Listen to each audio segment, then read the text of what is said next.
Hi! So lovely to see everyone's faces. We're live, but we're gonna give it a couple minutes while everyone's joining us. I know we're live on a couple different platforms. Hi, everybody! Welcome to the town hall. It's the pre-town hall. Thanks, Nick. Thanks for having us. Yeah. Hey, since this is a live discussion, like I said, we'll give everyone a couple minutes to let some folks join up. While we wait, if you are watching or listening, wherever you're at, type it in the chat. Let us know. We'd like to know kind of where the representation is at. HFES is international, and so we want to make sure that, we are, if we have international listeners, that we sort of have that knowledge, because that's really important for us to know. While we're getting some chats, I have a little surprise for you all on the call here, and this is not something that's planned or scripted. So this is new to all of you. I want to sort of wait. Have y'all been watching that show Kenobi? Oh boy, he's going there. I am going there, but there's a good reason. So I'm not going to get into spoilers about the show or the finale or anything like that. Don't worry, we're good. I do want to mention that there's been a droid on the show, and this droid is very cute. It looks like a ladybug. Its name is Lola. And it's very cute, very tiny. I recently purchased some 3D files to build one myself, and I want to let everyone know that this was not intentional. As I did this, I thought, wow, these are some great colors for this droid, and so I made my own. And I wanted to show you all today because so there's the droid, right? Wow. Okay. That's pretty cool. Now I picked those colors, and then I got the latest issue of the Human Factors Journal. And I just thought I'd hear that. And you didn't do this on purpose, right? I did not do it on purpose. I just thought those are good colors. So now I have an HFES droid. That's too cool. Yeah, that I saw that series and it was good. The ending made up for what I suspected was a slow creep into the series. Yeah. It's a perfect show in my mind. But hey, let's check in with some folks who are watching. We got San Diego, California. We got let's see here, Iran. We have several people from Iran that are watching. Yep. New Mexico. That's wonderful. Welcome. And India? Oh my gosh. It's terrific. Welcome all our international people. And Raleigh. Yay. See Texas. NC State. Wolfpack. Yeah, wow. Howdy, Lots of Houston. international folks. Yeah. Chicago.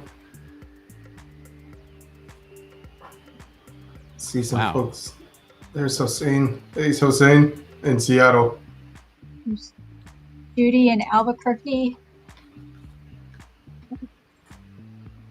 User readiness level person. Yay, Judy. Oh, in Egypt. Look at that. Nice. Right. Indiana. Born in Indiana. All right. Well, hey, I think a lot of people coming. Yeah, got a lot of folks here. So I think what we'll do is we will go ahead at this time. Is everyone ready? Do we want to do the town hall? I think so. That's what we're here for, right? Yes. Ready. Let's jump in. Oh wait, I thought this was a spoiler discussion zone for Kenobi. My bad. All right, so let's go ahead and kill the music here. I'm gonna do the podcasty thing, so this will sound a little on, but I'm gonna give it a pause and then we'll go. Hello, everybody. Welcome to our HFES Presidential Town Hall for June 2022. No matter if you're joining us live or watching or listening to this recording later, thank you all so much for being here. HFES has invited me to host today. My name is Nick Roome. I host a weekly Human Factors podcast, and I'm joined today by the president of HFES, Chris Reid, by the president-elect, Carolyn Sommerich. We'll also hear from Tom Albin about HFES membership and Farzan Sasangohar on the plan for this year's annual meeting. Also, special thank you to some of the HFES staff who are helping behind the scenes today. We got a great town hall and timely, relevant topics about membership and the annual meeting. And we'll be addressing some of your questions, comments, and concerns a little bit later. But first, I just want to level set with everybody so everyone is up to date. This is a town hall open to everyone. Members and non-members alike, no matter which category you fall in. We are super glad you are here. We are broadcasting this live across many platforms right now, across the Human Factors Cast channels, as well as the HFES official channels. You can find us on LinkedIn, Facebook, Twitter, YouTube, Twitch. And one note, if you can't stick around for the entire town hall today, the event will be available to watch on all those platforms right after we're done. We'll also be distributing the audio version of this discussion on the Human Factors Cast podcast feed. One last important note. As we make our way through the conversation today, we ask that no matter where you're watching, listening, leave your comments in the chat. We will see everything on our end, so we may address them towards the end and flag them throughout our discussion. So feel free to ask them at any time. All right. Give these guys some tough questions. We want to hear the tough questions. I've gone on long enough. I'm going to pass it over to Carolyn to go through some of the society announcements. Carolyn, take it away. Thank you. And thank you, Caitlin, who the slides. So as you heard, we are going to be hearing today from two very important volunteers in HFES, Tom Albin, who's the chair of our membership committee, and Farzan Sasangohar, who is the annual meeting technical program chair. And so, Caitlin, next slide, please.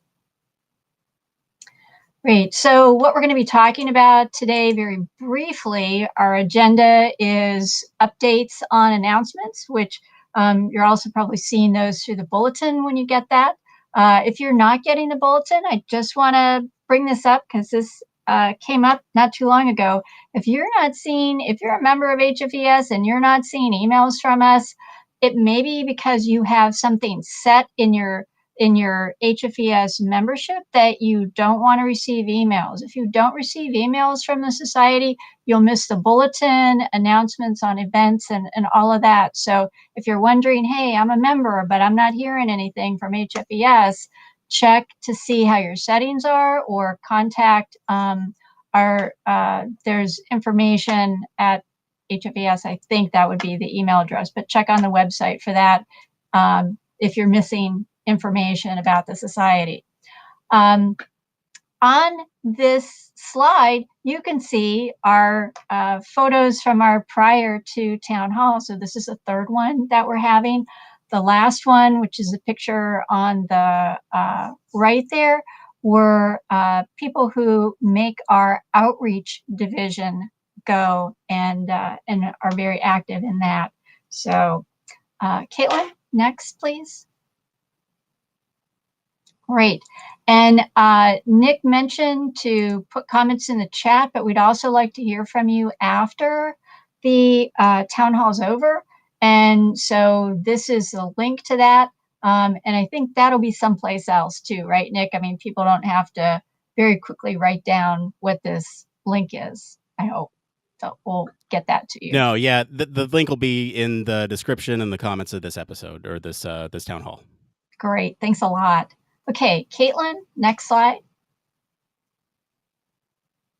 So we just kind of want to remind folks of some of the benefits of belonging to the society, whether you are looking for employment or whether you're looking for talent in the area of human factors or ergonomics or user experience. HFES has a career center that is a great place to look and to advertise for professionals. So that's just a little reminder of one of the benefits of membership. Caitlin, next slide, please.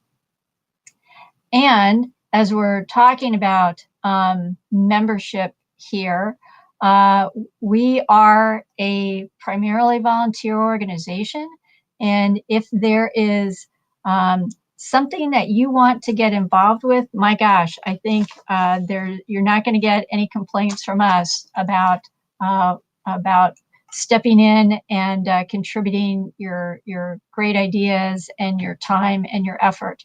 There are lots of opportunities. If you've ever looked at our org chart, you know that there's lots of committees, and if something piques your interest, we would love to have you contact the chair of the committee that sparks your interest. Or if you aren't seeing something that you think, boy, there's really a gap here, contact Chris, contact me, and talk with us about your idea. That's how we stay new and fresh. So there's a link here which you can reach from the HFES website in terms of getting involved. There are lists of volunteer opportunities there, but if you don't see anything that interests you there, again, that's not the end of it. There are other ways that you can get involved. So please get in touch. Next slide, Caitlin. So coming up, elections. So we've had our nomination cycle, and the slate is getting prepared there. And we are going to be having our elections coming up in July, and elections voting matters. I won't go into anything political here, just say, what happens. Things can be tight and things can go one way or another. And so when people vote, they, that's a very important way of expressing your interest and your involvement in the society. So also with a preview to next year, think about whether or not putting yourself out there, nominating yourself, nominating somebody that you think could be a great contributor to HFES. We are always looking for new people to come into leadership positions. And of course, those aren't limited to the executive council. We have all these technical groups that have leadership opportunities. That's where I got my start. Newsletter editor of the Industrial Ergonomics Technical Group when I was in college still. That was my start. And so there are so many leadership opportunities within this organization. Next slide. So upcoming events. Our annual meeting is coming up, and we are going to hear more about that from Farzan in just a little bit. We also have ErgoX, which is paired up with the annual meeting. We're really excited about these two upcoming events. And Caitlin, if you could press the enter button one more time, there's going to be, there you go. So we've got other stuff going on. You don't have to wait till October. We have a lot of events coming up, a lot of webinars that are planned in the next several weeks and months. So please, that's a great way to keep apprised of upcoming learning opportunities. And again, if you don't see something that we're offering and you say, hey, I'd like to learn about this, get a hold of us and let us know. Or if you're a person who has information that you think other people would benefit from learning about, you got an idea for a webinar, get a hold of us. Let us know about it. Next slide, please. So who is HFES? Just in case you are dialing in for the first time, HFES is an organization for practitioners and researchers in the area of human factors and ergonomics. It's where we share ideas. It's where we share our research. It's where we share our technical expertise, which is applied in so many different areas. Yeah, that's all I'll say about that because I know we're short on time. So Caitlin, next slide, please. And who are we? Although we were formed in 1957, please don't think that we are staid and stodgy, because we're not. We just have a really long track record of effective outreach, effective education, and we are, as Nick mentioned, we are global. We have member organizations throughout the world. We have members throughout the world. We have special interest groups, which are technical groups. We have affinity groups, which are not listed on the slide. We got to get that added. We have a number of graduate programs that are accredited through HFES, and people who are looking at graduate school can find programs described on the website. And yeah, I'll let it go at that. And with that, I'm going to turn it over to Chris. Hey, thanks for bringing us in, Carolyn, and thanks, Nick, for hosting us and touching on Star Wars, one of my favorite topics every so often. So let's jump into the next slide, please.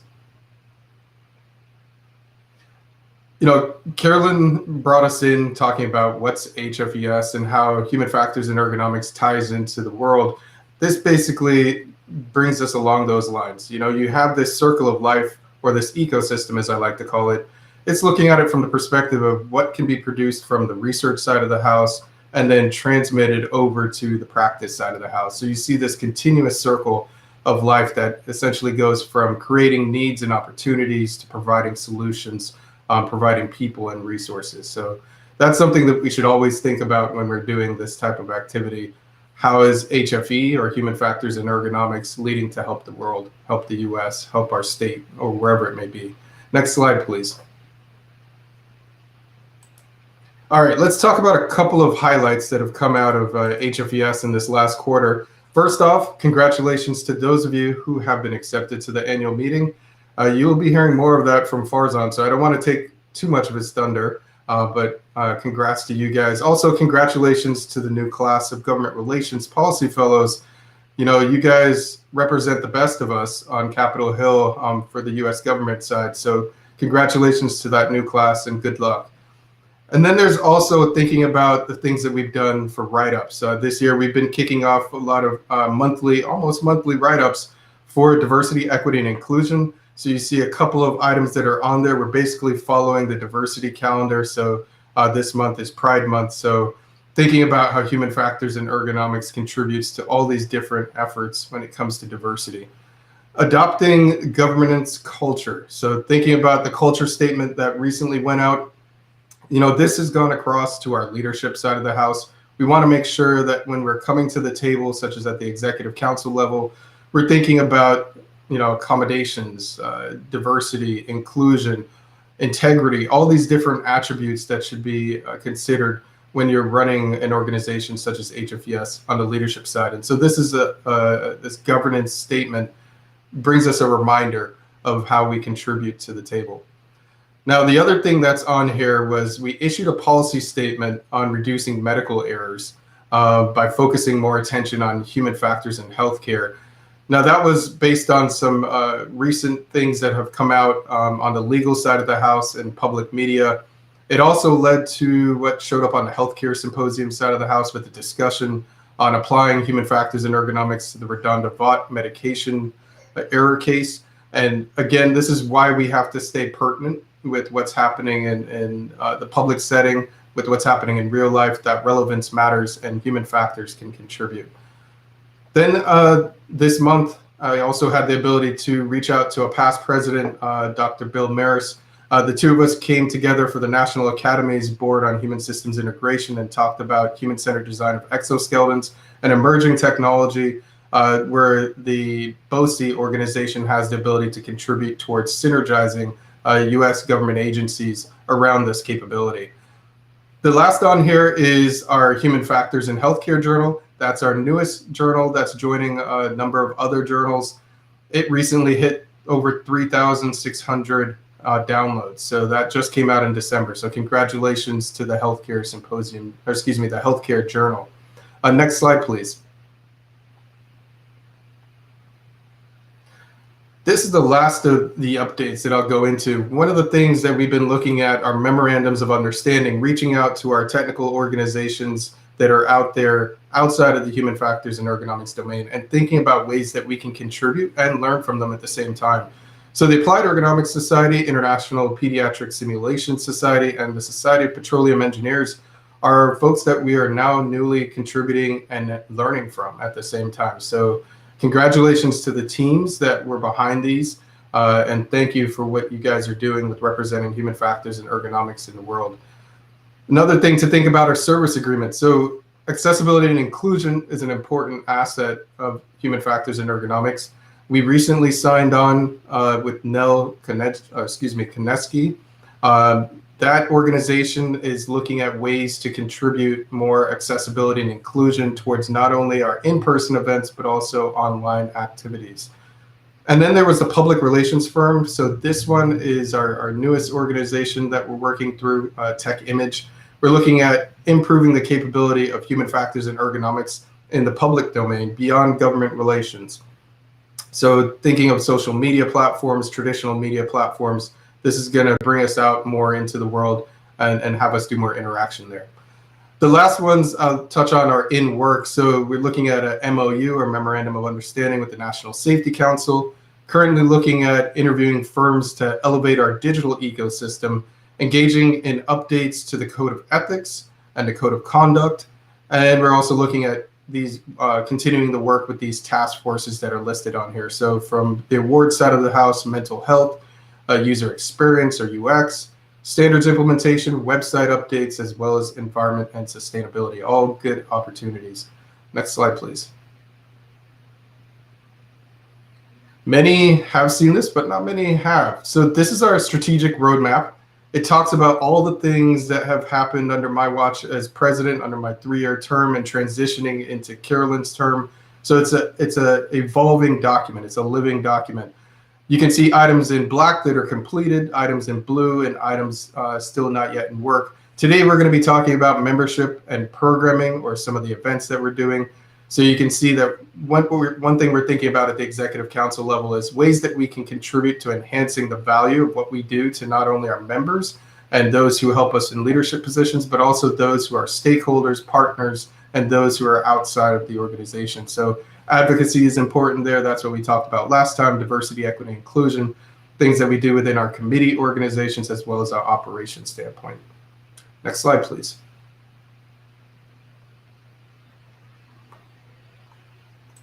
All right, now we're getting into the meat and the potatoes for what we're doing today. So the executive council sits right in that big blue box in the middle. It's made up of many different committees. Outside of the big blue box, you see our divisions. Last time we came on for our quarterly update, we talked about things happening on the outreach division. This time we're going to be touching on internal affairs as well as education. Next time we come around, you'll see folks on the scientific public relations side of the house, publication side of the house, as well as what's happening on standards. So next slide will lead us into where we are today with Tom and with Farzan. So Tom is coming at us from the membership side of the house. He's looking at it from the membership committee. Farzan, of course, coming from the annual meeting side of the house. Let's go ahead and jump right into it. I don't want to take up more time. Tom, are you on? You want to go ahead and kick us off in that topic? Thanks, Caitlin. I'm here. Yeah, I'll jump in here though. I do want to mention. So Carolyn brought it up earlier, right? There's plenty of volunteer opportunities within HFES, but then there's also sort of these higher level holding office and actually voting. I guess question is, how can we sort of encourage more participation from HFES members? With the governance of HFES. Sure. One of the things that exists in our current organization is that only full members can vote. So people like associate and affiliate members, early career professional members, don't have the ability to vote or to hold office. So the membership committee has asked the executive council to think about and to revise the membership classes so that more members can vote and hold office within HFES. I think we really need to hear those groups of people represented, to hear their voice within the society. Yeah, I agree. I think that's going to be a good way forward. And hopefully their votes will count equally as much as full members. That's my 2 cents there. That's me. Absolutely. That's me commenting. Absolutely. So thinking about sort of, I mentioned it earlier, right? We are an international organization. We have folks from all over the world watching, listening right now. How can we engage with these human factors ergonomics professionals outside of the U.S.? Yeah, I think that's really critical for us to do so that we have a good sense of what's going on in the rest of the world, and for people to learn about what we're doing too. So one of the things that the membership committee has done is we've asked the executive council to consider creating a new membership category, and we've tentatively called that the corresponding members. These would be individuals who are members of the ergonomics or human factors professional society in their home country, but we'd establish a relationship with them so that they could be corresponding members with HFES. We'd ask them to pay a nominal fee, and that would include benefits such as access to the journals, to read the bulletin, all of those kinds of things. So that's how we'd really like to have more influence and more input from the rest of the world, is to get these corresponding member class set up. Yeah, that's great. I know, there's so many great folks worldwide who could be part of this organization, this society. I think, providing those avenues and easier ways to get involved for sort of less out of pocket, right? I think that's awesome. I'm gonna ask you some tough questions here. Membership. Okay. It's something that I like to bring up at almost every town hall. HFES membership. It's been decreasing, right? Has it been decreasing? Can you talk a little bit about that? Yeah, it's a bad news, good news kind of situation. The bad news is HFES membership has decreased. Some of that's likely due to COVID, but the trend was evident before COVID hit us. And between 2014 to 2021, membership decreased at about 4% per year. The good news is that trend seems to be slowing, if not reversing. For example, if we look at year-over-year data, May 2021 to May 2022, that rate has slowed. We've lost about a little less than 2% of membership. But if we look at the month-over-month data, our new members have been joining at a great rate. It's up 58% last month from the month in the preceding year. So from May 2021 to May 2022, we've seen an increase of about 58%. So that's good. That's great to hear that we're kind of swinging around. Hopefully, we're on the uptrend now, or will be soon. Yes. The real question is, how do we get more people involved with HFES? How do we recruit more HFES members?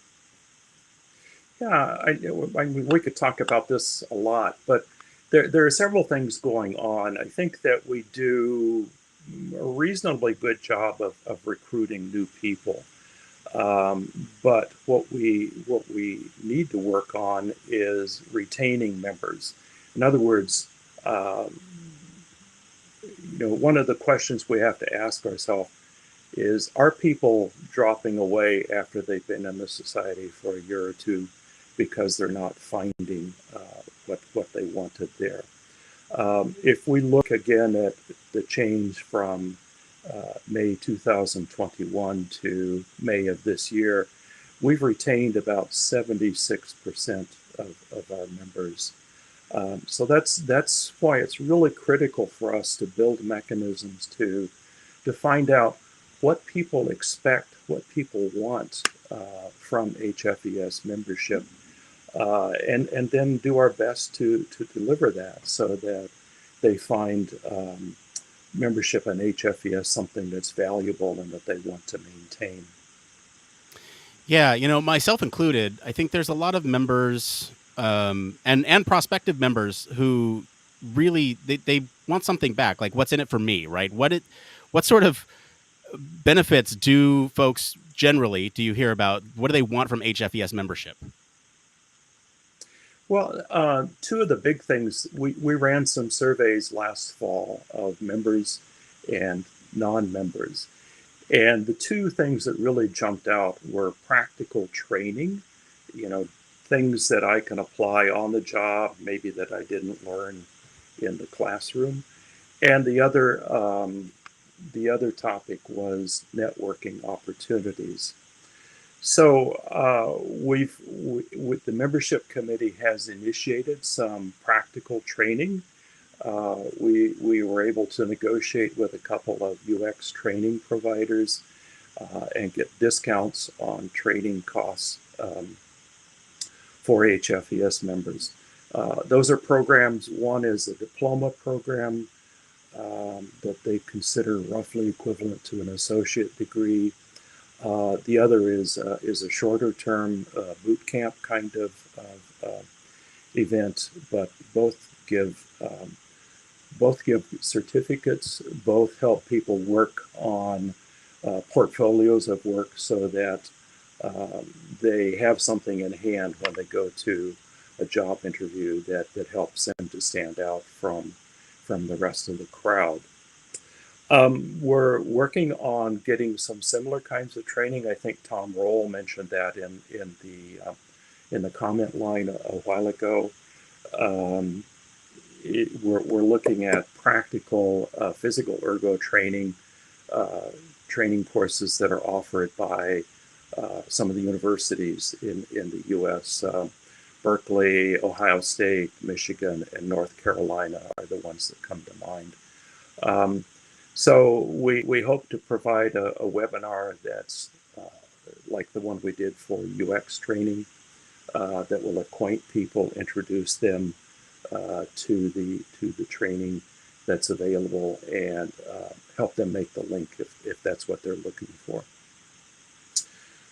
So we also want to, I'll just go ahead and keep on going here.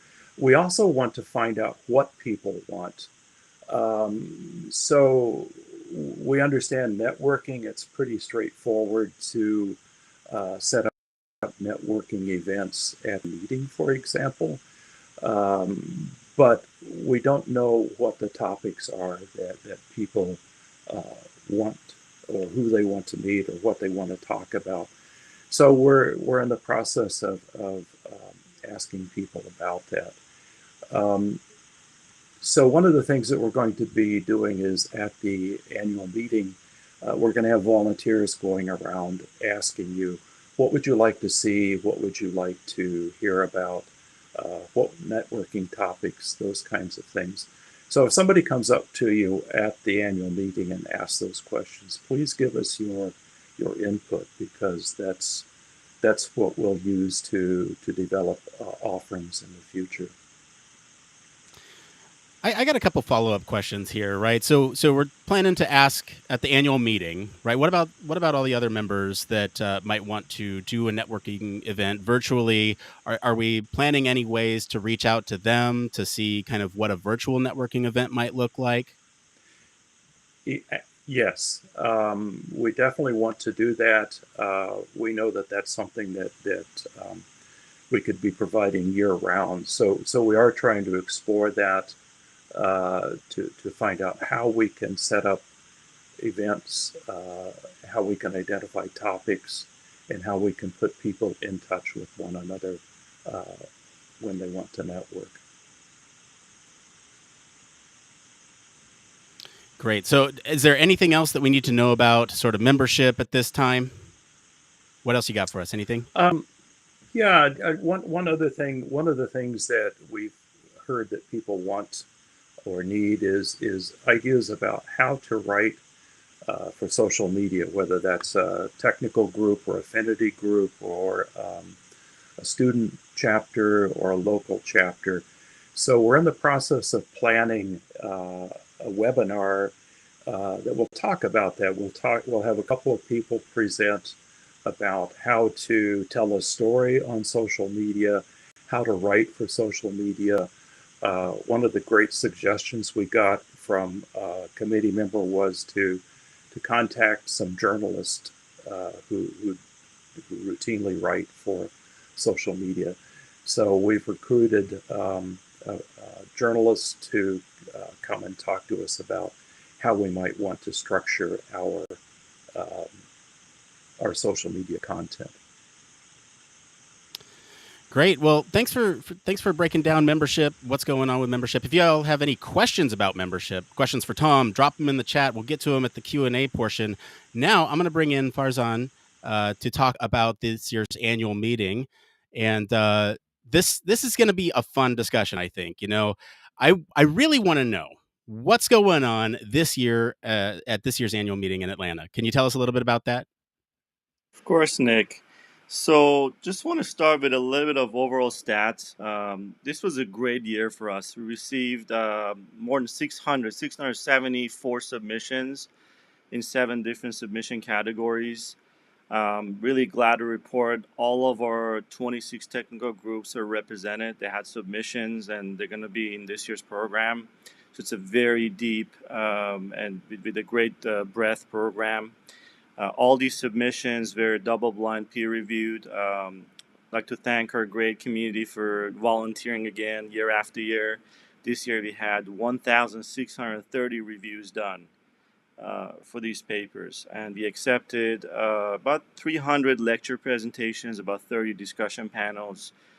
We had some symposiums, we had 8 workshops accepted, and some alternative format presentations and more than 100 posters accepted.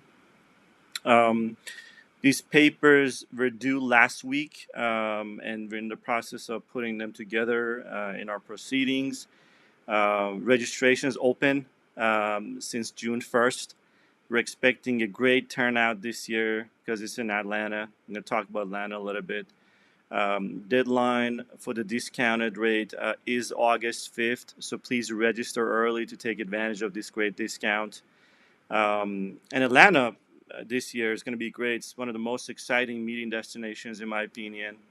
Atlanta is very accessible, very student-friendly.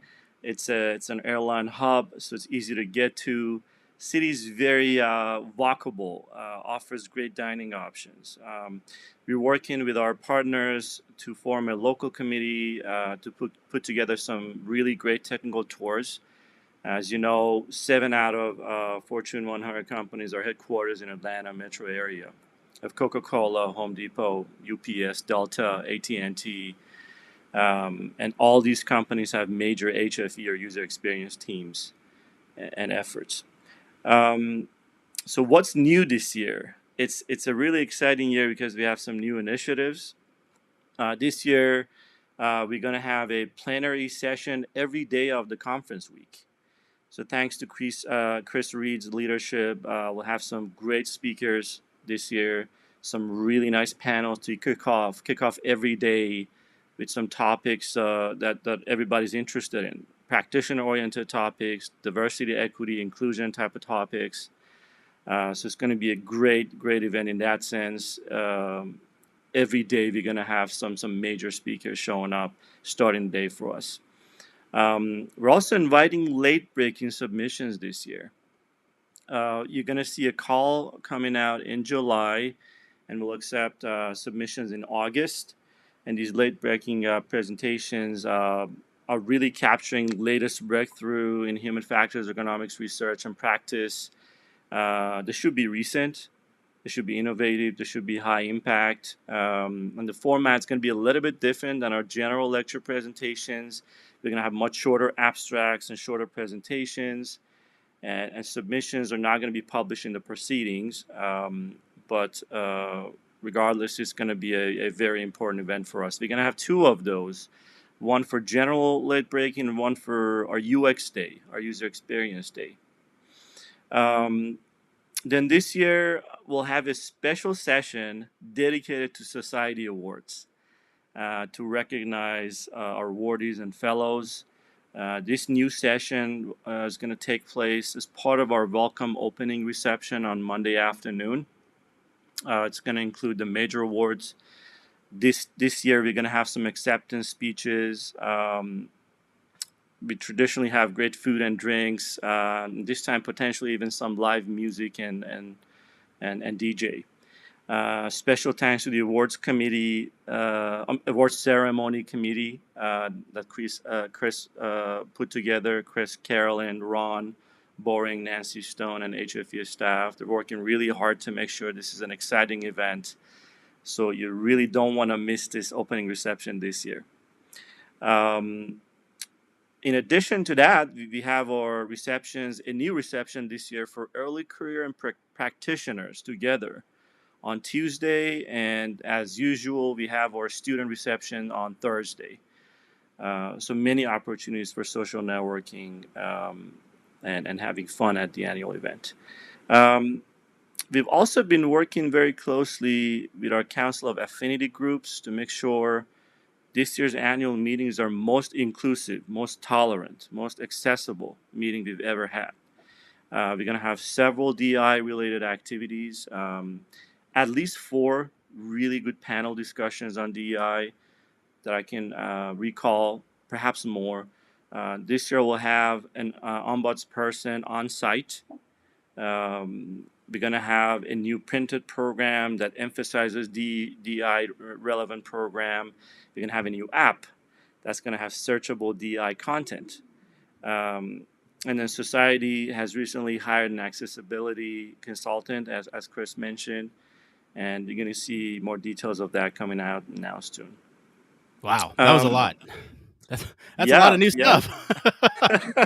Yeah, and there's one more. Oh, yeah. We've been What else you got? listening to your feedback, members. We had a lot of comments on the app, and it's kind of ironic to have a app with poor usability for human factors ergonomic society. So we've been listening. So we're changing our meetings app. This time, this new app, we have a new vendor, and I think our members are going to really enjoy this new app. It's going to make it really easy to find sessions, to create an agenda. It has some really cool networking features. You're going to have a virtual business card they can just scan. Has direct messaging, bulletin boards, and most importantly, it does much better on real-time updates and alerting members on changes, daily changes. So that's some of the highlights of the new stuff we're going to do. Can you tell us a little bit about, like I said, that's a lot of new stuff. That's awesome. I love sort of the direction we're going. Can you tell us about some of the stuff that exists already that might just need a little reminder on? Of course. So we're going to continue the tradition of having our usability and user experience day. This year is going to be on the Thursday of the conference, an entire day full of, a deep program, really interesting panel discussions and lecture presentations, and a kickoff plenary session on usability and user experience. On Monday, we're going to have a full day worth of event on our Student Career and Professional Development Day. So full day program dedicated to our student members on topic related to careers in human factors, transitions, a lot of opportunities to do networking. And this is in addition to our really nice workshops that day. This year we're going to have 8 excellent workshops, some half day, some full day. We're going to have many mentorship events and activities, as Tom mentioned, and various social events. So please stand by. We're going to start talking about these events as we get closer to the annual meeting. Awesome. Hey, a question for you. I heard that there might be an independent human factors media outlet broadcasting from the event. Is there anything that you can comment publicly at this time about that? I've heard those rumors, Nick, Okay. too. Yes. Yes. So I think we can actually make the announcement here that we're going to have Nick on board this year, on at least the first day of the conference, if not more, to do a little bit of co-broadcasting. So he's going to be there doing some co-broadcasting, doing some really interesting interviews with some of the speakers, with some of the leadership. I think some of those international members who can't unfortunately attend can take advantage of this opportunity to know of what's going on, at least on the first day of the conference. And I'm sure Nick's going to do a lot more than that and going to summarize this in other sessions he's going to record. And I have more good news for our international members. That's going to come out later. Unfortunately, I can't break the news now, but there's more for our international members. Awesome. That was totally unplanned, by the way. That was not in his prepared remarks or anything like that. I just kind of threw it on him. Anyway, thank you for going over this year's annual meeting. I think right now we should bring everybody back in for a Q&A. So let's get everybody back in here. We got some great questions in the chat. Want to make sure we have an opportunity to address some of these. I'm going to pull Rashad's question first here.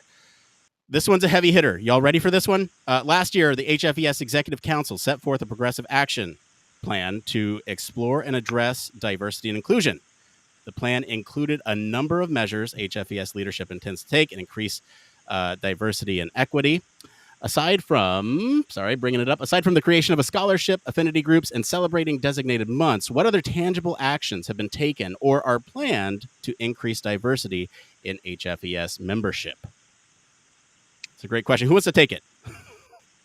So I can start out, but I'm going to have other people chime in here too.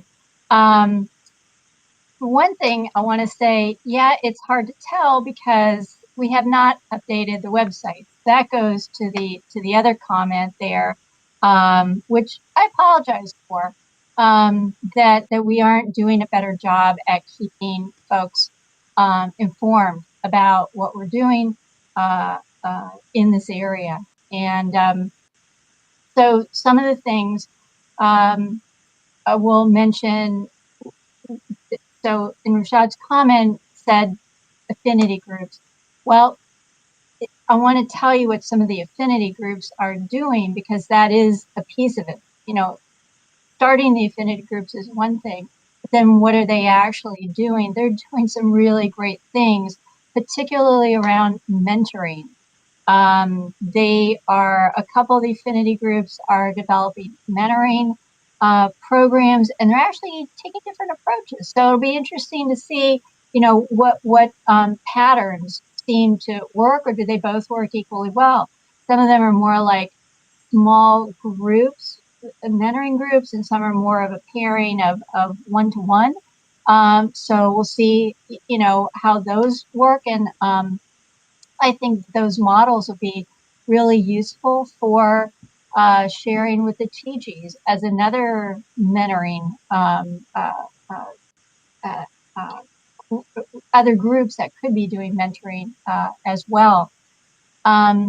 We had the first seed grant opportunity for the intersection of human factors and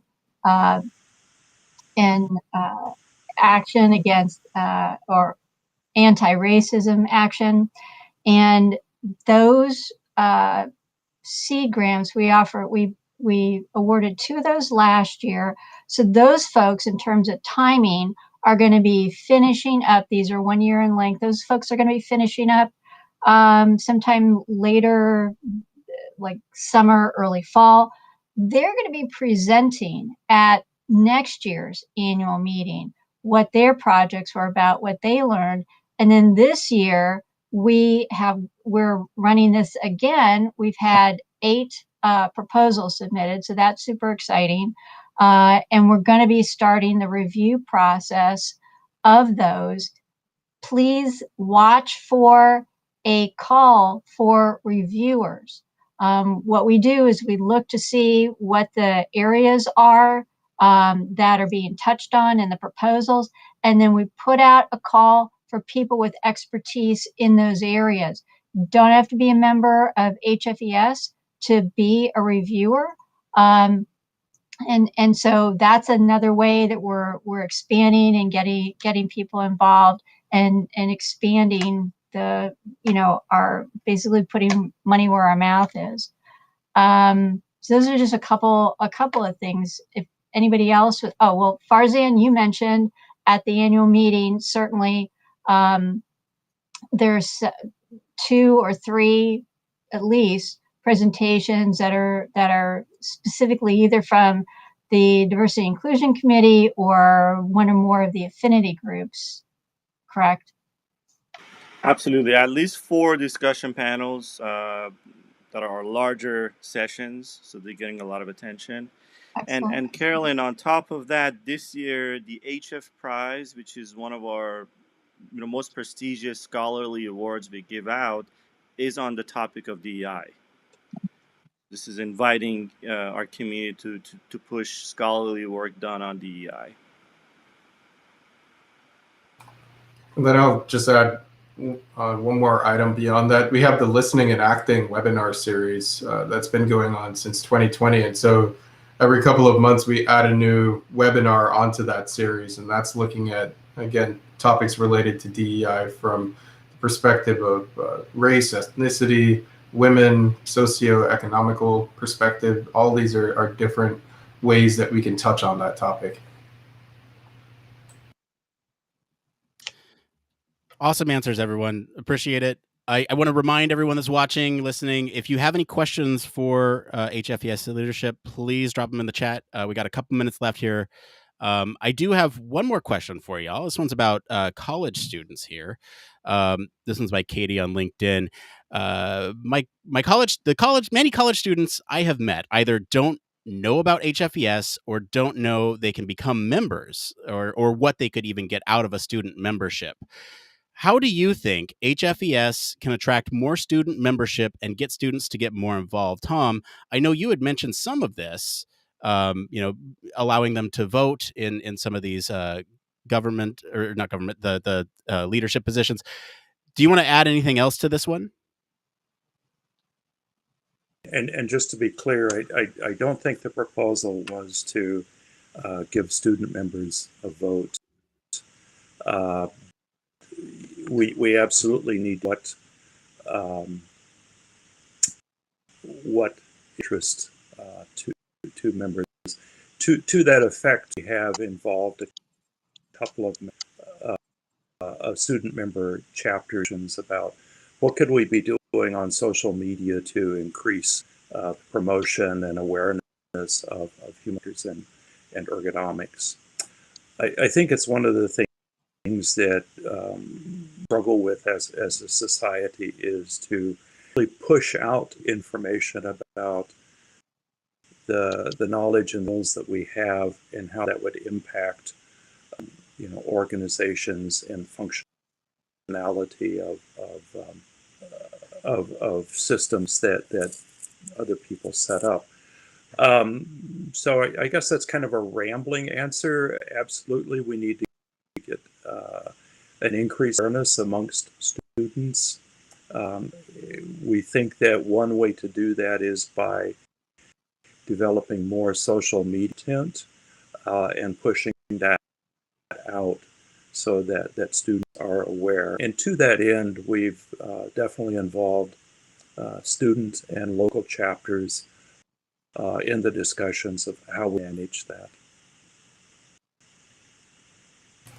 And Tom, I'll add something else that we've been working on in the last couple of years for students, which is with regards to expanding educational opportunities towards non-traditional paths. So if you think of things like DEI when related to historically Black colleges and universities, so creating brand new curriculum for HBCUs that traditionally wasn't there for human factors and ergonomics. So we're starting to edge into that with some of the HBCUs, especially as we enter into Atlanta, which has some heavy HBCUs in its presence.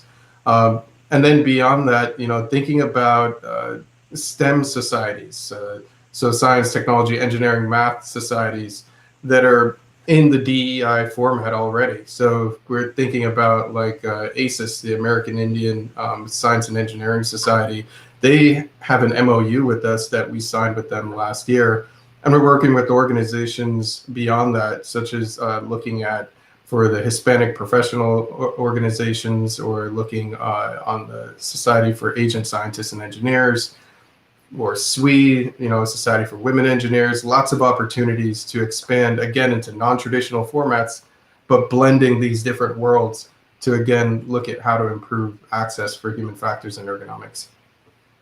So one thing I'll mention, I'll just jump in. I know we're kind of short on time, but and I have to say I'm not a social media person, but I heard about this and saw examples of this from somebody who's an industrial hygienist, and this lady was making like little Instagram videos or tweeting, I don't know which, sorry, I'm going to sound so ancient, but she would make like little short videos. And it's basically, I'm an industrial hygienist.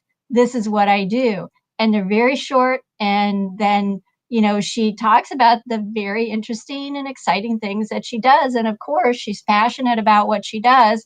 And so I think that you got to go to where students are, and the web is not exactly where they are, but that's where our information is. So at least if we could direct them to our website through things like short videos that they would see as they're searching through Instagram, looking for stuff that's interesting. I think that that could be one way to contact folks. All right, we have one more question, and then I think we'll get out of here. This one's by Judy on LinkedIn. Has a memorandum of understanding with BCPE been explored? What's going on with that? Who's taking this? So there's a thing called the Alliance, and it's got some really long name, and I can't even ever remember the whole length of it. But it's basically an organization that's been formed through or with FPE, so Foundation, BCPE, and HFES. And we're actually looking, I get to make an announcement about this. We're actually looking for a couple of people from HFES to represent HFES in this alliance. It's basically, the thing that they're focused on, obviously, is practitioners, and